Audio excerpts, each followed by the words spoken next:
এই সিরিজের প্রতিটি ঘটনা পূর্ববর্তী ঘটনার সাথে সম্পর্কিত। আপনি এই সিরিজে নতুন হলে ডেসক্রিপশন বা আই বাটনে দেওয়া লিঙ্কে ক্লিক করে আগের পর্বগুলো দেখে আসার অনুরোধ রইল। এ যুগে সাজ্জাহ নামক এক মহিলা নবুয়তের দাবি করেছিল। সে তার গোত্রের লোকদের নিয়ে মদিনা আক্রমণ করতে রওনা হয়েছিল। পথিমধ্যে মুসাইলামার বাহিনীর সাথে তার জোরদার লড়াই শুরু হল। মুসাইলামা ছিল খুব চালাক লোক। সে যখন দেখল যে সাজ্জার লোকদের পরাজিত করা অসম্ভব, তখন সে একটা নতুন চাল চালল, অর্থাৎ প্রেমের অভিনয় করে সাজ্জাহকে বিয়ে করল। এইভাবে মুসাইলামা তার সৈন্যদের বিরাট একটা অংশকে নিজের সাথে একত্রিত করে নিল। এ ঘটনা থেকে মুসাইলামার সাহসে বুক বাঁধল। তার স্বপ্ন দেখার ক্ষেত্র বিস্তৃত হয়ে পড়ল। দুর্ভাগ্যবশত মুসাইলামার বাহিনীর সাথে এ যুদ্ধে মুসলমানরা পরাজিত হলেন। এর পরিণামে তার শক্তি এতটাই বেড়ে গেল যে সে 40,000 সৈন্যের এক বিশাল বাহিনী গড়ে ফেলল। হজরত মুহাম্মদ সাল্লাল্লাহু আলাইহি ওয়াসাল্লামের মহাপ্রয়াণের পরে ইয়েমেনের আসওয়াদ নামক এক গোত্রপতি নবুয়তের দাবি করে ব্যাপকভাবে বিপত্তি সৃষ্টি করে, কিন্তু এক ব্যক্তি তাকে হত্যা করে। এর কিছুকাল পরে বনি আসাদ গোত্রের তালিহা নামক গোত্রপতি নবুয়তের দাবি তুলে সমাজে ফিতনা ছড়িয়ে দেয়। হজরত আবু বকর রাদিয়াল্লাহু আনহু এর মোকাবিলায় হজরত খালিদ বিন অলিদকে সসৈন্যে প্রেরণ করলেন। তালিহা পরাজিত হয়ে অনেক চেষ্টার পরেও পালাবার পথ খুঁজে না পেয়ে স্বয়ং মদিনায় এসে পবিত্র ইসলাম গ্রহণ করে। তালিহা অত্যন্ত বীরপুরুষ ছিলেন। সিরিয়া ও ইরানের যুদ্ধে তিনি বড়ই বীরত্বের পরিচয় দিতে সক্ষম হন। হজরত খালিদ বিন অলিদ রাদিয়াল্লাহু আনহু তালিহাকে পরাজিত করে মুসাইলামার বিরুদ্ধে অভিযান চালালেন। ইয়ামামা এলাকায় আফখা নামক স্থানে দুই বাহিনী মুখোমুখি হল। মুসাইলামার সাথে 40,000 সৈন্য ছিল। সে ডানে বামে বড় বড় সেনাপতি এবং 20 সিপাহীদের মোতায়েন করেছিল। মাঝখানে সে নিজেই অবস্থান করছিল। ইসলামী বাহিনী তাদের তুলনায় সংখ্যায় অনেক কম ছিলেন। শুরুতেই মুসাইলামা এমন জোরদার আক্রমণ চালালো যে মুসলমানদের পায়ের তলার মাটি সরে গেল এবং তারা পিছাতে পিছাতে হজরত খালিদের তাঁবু পর্যন্ত পৌঁছে গেলেন। কিন্তু হজরত কাইস বিন সাবিত ও জাইদ বিন খিতাব, যারা রাসূল সাল্লাল্লাহু আলাইহি ওয়াসাল্লামের সাহাবী ছিলেন, তারা অনুপ্রাণিত করতে গিয়ে বললেন যে, হে ঈমানদারগণ, তোমরা কোথায় যাচ্ছ? এবং নিজেরা প্রবল পরাক্রমে লড়তে লড়তে শহীদ হয়ে গেলেন। তা দেখা মাত্রই ইসলামী বাহিনী ডান ও বাম দিকে ফিরে এসে প্রবল বিক্রমে যুদ্ধে ঝাঁপিয়ে পড়লেন। তখন মুসাইলামার বাহিনী দিশেহারা হয়ে পড়ল। মুসাইলামার সৈন্যদের পিছনে একটি বিশাল বাগান ছিল। মুসলমানরা আক্রমণ হানতে হানতে তাকে বাগান পর্যন্ত নিয়ে গেল। মুসাইলামা আর কোনো দিকে পালাবার পথ না পেয়ে সসৈন্যে বাগানের মধ্যে প্রবেশ করে তার দরজা বন্ধ করে দিল। হজরত বরা বিন মালিক রাদিয়াল্লাহু আনহু একজন বীর সাহাবী ছিলেন। তাঁকে সকলেই মর্যাদার দৃষ্টিতে দেখত, কেননা এর ভাই হজরত আনাস বিন মালিক সারাটি জীবন আল্লাহর রসুল সাল্লাল্লাহু আলাইহি ওয়াসাল্লামের সেবায় অতিবাহিত করেছিলেন এবং তার কল্যাণে তিনি হজরত মুহাম্মদ সাল্লাল্লাহু আলাইহি ওয়াসাল্লামের সেবায় উপস্থিত হওয়ার এবং তার নৈকট্য লাভের দুর্লভ সৌভাগ্যের অধিকারী হয়েছিলেন। তিনি এ অবস্থা দেখে তার সাথীদের বললেন, তোমরা আমাকে ধরে পাঁচিলের উপরে তুলে দাও। দেয়ালের উপরে উঠেই তিনি ভেতরে লাফিয়ে পড়লেন এবং তীর বর্ষণ করতে করতে এগিয়ে গিয়ে বাগানের দরজা খুলে দিলেন। আর সাথে সাথেই ইসলামী বাহিনী তার মধ্যে বানের পানির মতো ঢুকে পড়লেন। সাথে সাথে তুমুল যুদ্ধ শুরু হয়ে গেল। মুসাইলামা সৈন্যদের মাঝখানে দাঁড়িয়ে তাদের সাহস জুগিয়ে যাচ্ছিল। সে তার সৈন্যদের পায়ের তলার মাটি সরে যেতে আপন প্রাণ নিয়ে পালানোর জন্য বেরিয়ে পড়ল, কিন্তু সে ওহসীর দৃষ্টি এড়াতে পারেনি। এ সেই ওহসী যে উহুদের যুদ্ধে প্রিয়নবী সাল্লাল্লাহু আলাইহি ওয়াসাল্লামের চাচা হযরত আমির হামজা রাদিয়াল্লাহু আনহুকে বর্ষার আঘাতে শহীদ করেছিল। সে বল্লম তাক করে মুসাইলামার জন্য অপেক্ষমান ছিল। তাকে দেখামাত্রই নির্ভুল লক্ষ্যে সে বল্লম নিক্ষেপ করল। সাথে সাথে মুসাইলামা মাটিতে পড়ে ছটফট করতে লাগল। কিছুক্ষণ পরেই সে এক্কেবারে ঠান্ডা হয়ে গেল। তার সঙ্গী সাথীরা পালিয়ে গিয়ে আশপাশের কেল্লাগুলোতে আশ্রয় নিল, কিন্তু অবশেষে ভীতত্রস্ত হয়ে আত্মসমর্পণ করে আত্মরক্ষা করল। হযরত আবু বকর রাদিয়াল্লাহু আনহু এ সমস্ত দাঙ্গাবাজদের মূলোৎপাটনের জন্য 11টি অভিযান প্রেরণ করলেন। এই সৈন্যরা জাকাত প্রদানে অস্বীকৃত গোত্রগুলিকে কঠোরভাবে দমন করেন এবং যারা নিজ নিজ এলাকায় নিজেদের শাসন কায়েমের পরিকল্পনা করেছিল তাদের সম্পূর্ণরূপে বিধ্বস্ত করে দেন। কিন্তু এদের মধ্যকার সবচেয়ে বড় ও শক্তিশালী দলটি ছিল নবুয়তের মিথ্যা দাবিদার। ভণ্ড ও প্রতারক মুসাইলামার বিরুদ্ধে ইয়ামামায় সংগঠিত যুদ্ধে আল্লাহর রসুল সাল্লাল্লাহু আলাইহি ওয়াসাল্লামের নৈকট্য লাভকারী ও নিবেদিত প্রাণ বহু সাহাবী, যাদের অধিকাংশই ছিল কোরআনের হাফিজ, তারা শহীদ হয়ে যান।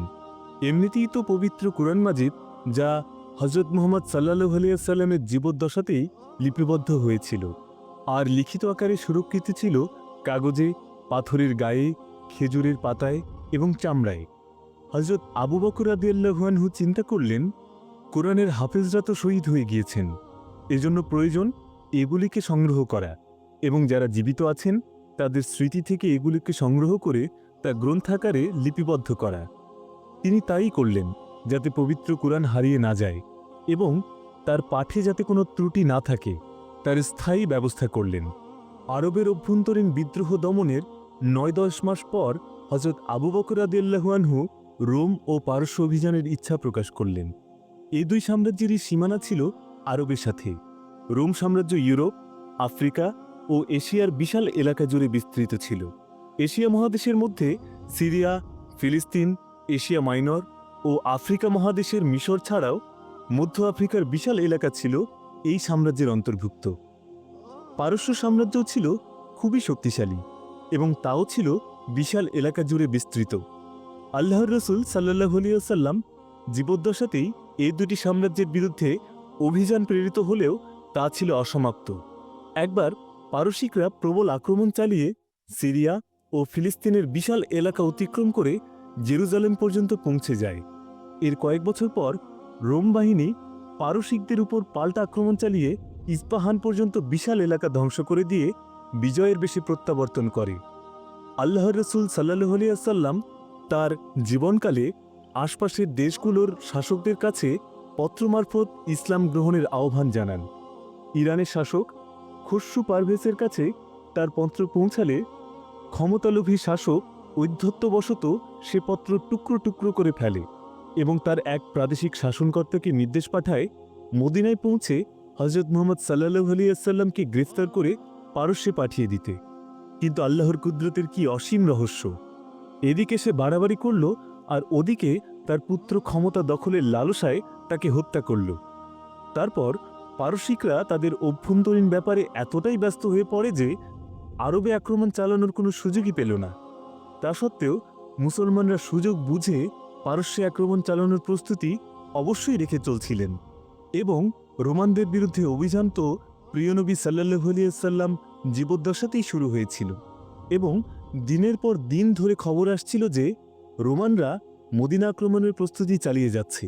আবার ওদিকে পারসিকদের পক্ষের শাসক হরমুজ ছিল ইরাকের শাসক এবং সে ছিল জঘন্য আরব বিদ্বেষী এবং আরব ও ইরাকের সীমান্ত অঞ্চলে যে সমস্ত আরব গোত্রের বসবাস ছিল সে তাদের উপর অত্যাচার নিপীড়ন চালিয়ে আসছিল এবং তার এই অত্যাচার নিপীড়নের কথা হযরত আবু বকর রাদিয়াল্লাহু আনহুর কাছে পৌঁছালে তাকে দমন করার জন্য হযরত খালিদ বিন অলিদকে ইরাক অভিযানে পাঠাতে চাইলেন। তিনি তখনও ইয়ামামার পথেই ছিলেন। এমন সময় তার কাছে হযরত আবু বকর রাদিয়াল্লাহু আনহুর ইরাক আক্রমণের আদেশ পৌঁছে গেল। ইরাকে পারসিকদের সাথে যে যুদ্ধ সংগঠিত হয়েছিল তা বিশেষ করে শিকল যুদ্ধ নামে পরিচিত হয়ে আছে। এই যুদ্ধে হরমুজ তার বাহিনীর একটি দলকে যুদ্ধক্ষেত্রে শিকল পরিয়ে পরস্পরের মধ্যে এমনভাবে আবদ্ধ করে রেখেছিল যে তারা যেন শত আক্রমণের মধ্যেও যুদ্ধক্ষেত্র ছেড়ে পালিয়ে যেতে না পারে। পারসিক সৈন্যের সংখ্যা ছিল মুসলমানদের চেয়ে কয়েক গুণ বেশি এবং স্বয়ং হরমুজ ছিল এ বাহিনীর প্রধান সেনাপতি। সে ছিল একজন প্রসিদ্ধ ও কুশলী যোদ্ধা এবং তার বীরত্বের খ্যাতি ছড়িয়ে পড়েছিল সমগ্র পারস্য দেশে। সে একজন প্রাদেশিক শাসনকর্তা হওয়া সত্ত্বেও পারস্য সম্রাটের ন্যায় মুকুট পরত, যা ছিল অত্যন্ত মূল্যবান। তাতে এমন সব মূল্যবান মণিমাণিক্যের কাজ ছিল যে সেদিকে তাকালে চোখ ধাঁধিয়ে যেত। দুই বাহিনীর পরস্পর মুখোমুখি দ্বন্দ্বয়মান হলে হরমুজ ঘোড়া হাঁকিয়ে ময়দানে এসে উচ্চস্বরে বলল, অযথা রক্তপাত করে কি লাভ, বরং মুসলমানদের সেনাপতি আসুন আমার মোকাবিলায়, এখানেই যুদ্ধের ফয়সালা হয়ে যাক। ওদিক থেকে মুসলমানদের সেনাপতি খালিদ বিন অলিদ তার মোকাবিলায় অগ্রসর হলেন, কিন্তু হরমুজ প্রতারণার আশ্রয় নিয়ে তার বিশ্বস্ত কয়েকজন লোককে মোতায়েন রেখেছিল এই মর্মে যে মুসলমানদের সেনাপতির পাল্লা ভারী হলে তার সাথে সাথে তার উপর ঝাঁপিয়ে পড়বে। দুই সেনাপতি পরস্পর প্রতিদ্বন্দ্বিতায় অবতীর্ণ হলে খালিদ হরমুজের উপর প্রবল পরাক্রমে এক আঘাত হানলেন, কিন্তু তার তরবারি হরমুজের লৌহ বর্মের উপর পড়ে তা ভেঙে গেল। এবার হরমুজ যে প্রত্যাঘাত করল তা এতই জোরালো ছিল যে খালিদ বর্ম পরিহিত না থাকলে তা ইহুলীলা সাঙ্গ হয়ে যেত। এবার তিনি তরবারি ফেলে দিয়ে হাত বাড়িয়ে হরমুজকে নিজের কোমরের সাথে জাপটে ধরলেন। এদিকে হরমুজের যে বিশ্বস্ত সৈন্যরা অস্ত্র তাক করে অপেক্ষা করছিল তারা তৎক্ষণাৎ অগ্রসর হল। আর এদিক থেকে বনী তামিম গোত্রের বিখ্যাত অশ্বারোহী বীর হজরত কাকা বিন আমর রাদিয়াল্লাহু আনহু হজরত খালিদ বিন রাদিয়াল্লাহু আনহুকে সাহায্যের জন্য বিদ্যুৎ বেগে অগ্রসর হলেন এবং অগ্রসরমান পারসিক বাহিনীকে রুখে দিলেন। হজরত খালিদ সেই অবস্থায় হরমুজকে তুলে ধরে মাটিতে প্রচণ্ড জোরে আছাড় মারলেন এবং তার মাথা কেটে যুদ্ধের ময়দানে ছুঁড়ে ফেলে দিলেন। এই দৃশ্য দেখে পারসিকরা দমে গেল। তা সত্ত্বেও তাদের অন্যান্য সেনাপতিরা নিজ নিজ বাহিনীকে সামলে নিয়ে কাড়া নাকাড়ায় আওয়াজ দিতেই তারা প্রবল বিক্রমে মুসলমানদের উপর ঝাঁপিয়ে পড়ল। বহুক্ষণ যাবৎ ভয়ঙ্কর যুদ্ধ চলল। তারপর পারসিকরা ময়দান ছেড়ে পালাতে লাগল। মুসান্না বিন হারিস, যিনি ইরাকের সীমান্ত অঞ্চলের এক সম্ভ্রান্ত নও-মুসলিম ছিলেন, তিনি এ যুদ্ধে বড়ই বীরত্বের পরিচয় দিয়েছিলেন। হজরত খালিদ রাদিয়াল্লাহু আনহু পলায়নপর পারসিক বাহিনীকে পিছু ধাওয়া করার জন্য মুসান্নাকে পাঠিয়ে দিলেন। তিনি হরমুজের সাহায্যার্থে আগমনরত এক বিশাল বাহিনীকে পথিমধ্যেই প্রতিহত করেছিলেন। হজরত খালিদ বিন ওয়ালিদ রাদিয়াল্লাহু আনহুর কাছে এই খবর পৌঁছালে তিনি সসৈন্যে সেখানে উপস্থিত হলেন। এখানেও পারসিকরা পরাজিত হল এবং এই এলাকাটিও মুসলমানদের পদানত হল। এই পরাজয়ের খবর পারস্যে পৌঁছালে তারা চিন্তা করল আরবদের মোকাবিলা করার জন্য আরবদের প্রয়োজন, কেননা লোহা ছাড়া লোহা কাটা সম্ভব নয়। আরবের কিছু গোত্র সম্প্রদায়গত দিক দিয়ে ছিল খ্রিস্টান, আর তারা ছিল পারস্যের সাম্রাজ্যের অধীন। তাদের একত্রিত করে একটি বাহিনী গঠন করা হলো এবং একজন পারসিক সেনাপতির অধীনে তাদের নিয়োজিত করা হলো। দজলা ও ফোরাতের মিলনস্থলে দুই বাহিনী মুখোমুখি হল।